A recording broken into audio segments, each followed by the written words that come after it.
شكرا سيد الرئيس. Thank you, Mr. President. At the outset, I would like to thank you for having accepted to hold this meeting at short notice at such a critical time. And I would like to reaffirm that today Egypt is taking part in this meeting because we have deep historical ties with Somalia. Indeed, Egypt was among the first states to recognize Somalia's independence in 1960, and since that time, Egypt has always supported stability in Somalia. We remember with great pride the sacrifices of our martyrs who gave their lives in defending the independence and territorial integrity of Somalia, which really is the embodiment of the bonds of brotherhood and common destiny that link together our two peoples.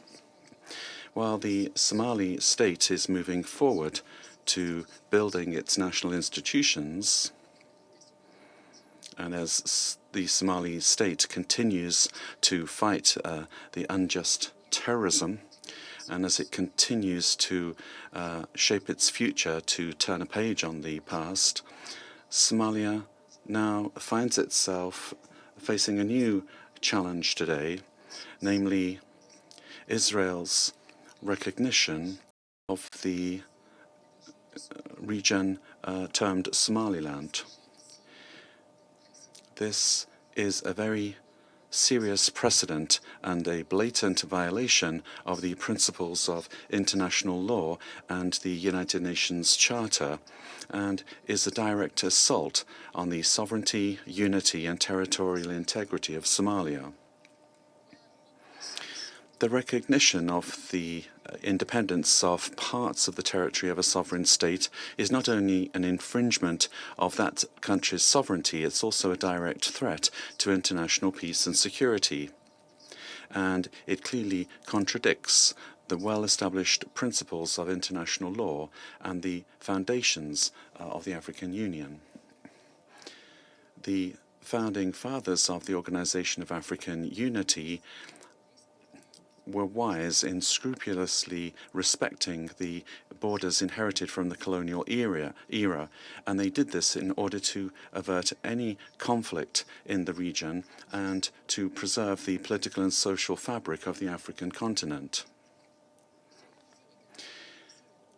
And this also helped to strengthen regional cooperation rather than sowing the seeds of further division.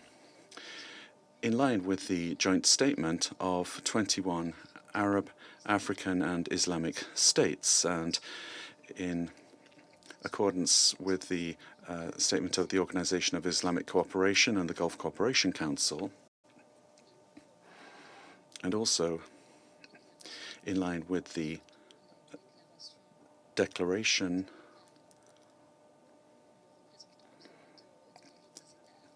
made by the observer of the League of Arab States and the representative of the African Union, Egypt, for its part, has unequivocally refused to recognize Israel's recognition of what is called the Somaliland region. We have condemned this measure because it's a direct violation of the sovereignty, unity, and territorial integrity of Somalia. This measure also is a serious risk for peace and security in the Horn of Africa and to the Red Sea region, which is a natural extension of Egyptian national security. This solidarity reflects the nature and scope of the international rejection of Israel's move, and we believe that the number of states and organizations opposing this in coming days will continue to grow, because this decision risks fueling similar tendencies and practices in other regions of the world. Egypt therefore calls upon this esteemed Council to unite in rejecting and condemning this Israeli action, which will undoubtedly have serious repercussions for peace, security, stability and safety of millions of African and Arab peoples in East Africa and the Horn of Africa, especially since this measure coincides with sincere regional and national efforts to resolve any outstanding inter-Somalian issues. Mr. President, during the current month, your Council has made commendable efforts led by the United Kingdom to reaffirm support for Somalia by renewing the sanctions regime imposed on al-Shabaab and also extending the mandate of the African Union mission in Somalia. You also supported efforts to strengthen the capacities of the Somali state, and you also backed national reconstruction and development endeavors in Somalia.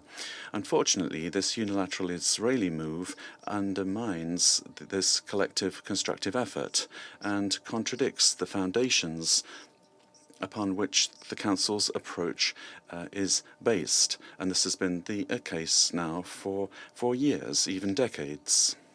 An approach confirming the unity of Somalia over all of its territory.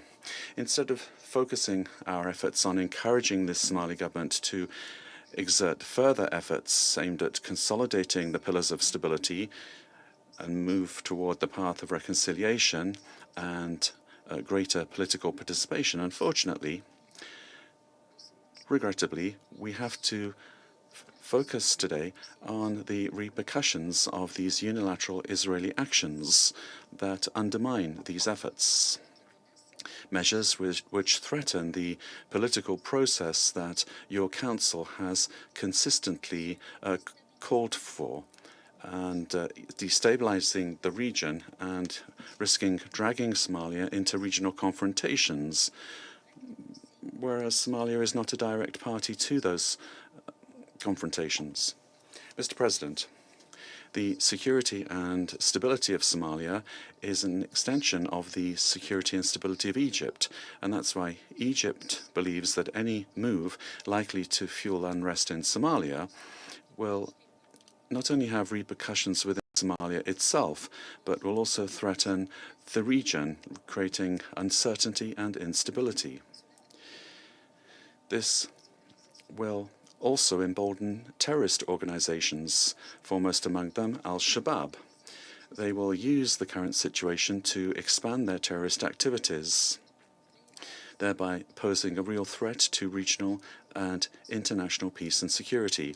In conclusion, Mr. President, I'd like to reaffirm that your Council assume the responsibility to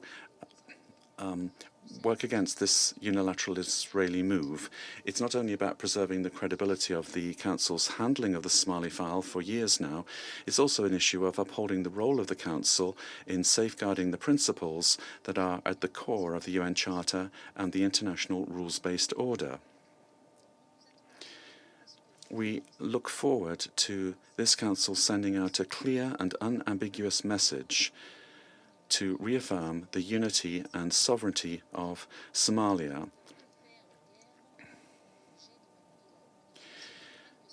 There can be no manipulation whatever the message used. A message that will reject any attempt to undermine the sovereignty of Somalia. Thank you. I thank the representative of Egypt for the statement. I now give the floor